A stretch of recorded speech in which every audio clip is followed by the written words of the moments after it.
One of the things we do in litigation and in working a case up to trial is depositions. And I have a number of videos that I use for my clients to prepare for depositions, but just a little bit on depositions is there's a rule of civil procedure that affords the parties to take depositions. You can take depositions of the opposing party, the plaintiff or defendant, their relatives or friends that have relevant evidence about the case. You can take depositions of witnesses. You can take depositions of outside companies that either have records or information important to your case. You can take depositions of experts. Sometimes we hire experts on liability to prove how or why a defendant was negligent. Last week I did a deposition. I produced an accident reconstructionist in a truck crash case, and he talked about what he saw about the speeds and the forces involved and the errors done by the truck driver. You can take depositions of medical doctors where they come in and say, I treated this client, they have these injuries, they were caused by this car crash or this slip and fall, and here's what my diagnosis is, my prognosis, here's their past medical, here's their future medical, and then we go into detail sometimes with diagrams and other things to try to show the jury, take to the jury, convey to the jury the types of injuries that our clients sustain.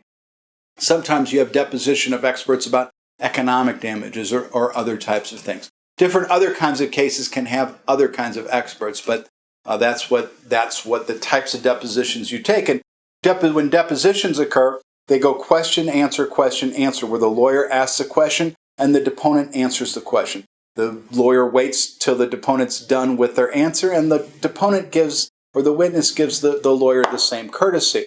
And you basically go through questions to try to elicit evidence that is relevant at trial. If you go too far afield or you're not courteous to the witness, that can draw objections from the other side. They may object that you're asking irrelevant questions or you've already asked it once. There's a whole host of objections. The same type of objections you would make at trial, you can make at a deposition to preserve your record. And all this is taken down by a court reporter who takes down the questions and the answer. And those depositions can go on for some time. The more experience you have with cases, usually the shorter your depositions are. I try to hone in on the issues I need to inquire about and focus on that and not waste anybody's time. And I certainly want to honor the time of the witness and the other lawyers as well. And you also want to you can use documents. Witnesses can be shown documents and asked to interpret documents at depositions.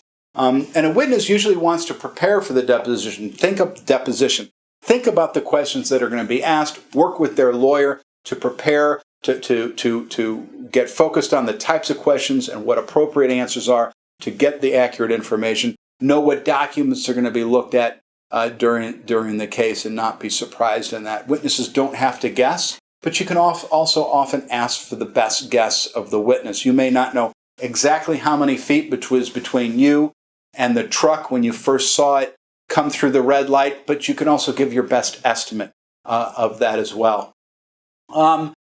Sometimes lawyers try to be too pushy, too aggressive in depositions. They think they can influence answers. That's inappropriate.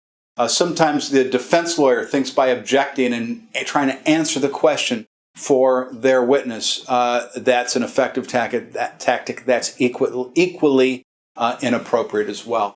Those are just some of the things about deposition. There are entire courses taught about those, but I wanted to do a short video on depositions just to orient folks on that. So I'm Gary Berger. If you have any more questions about that, I'm at 314-542-2222. Thank you.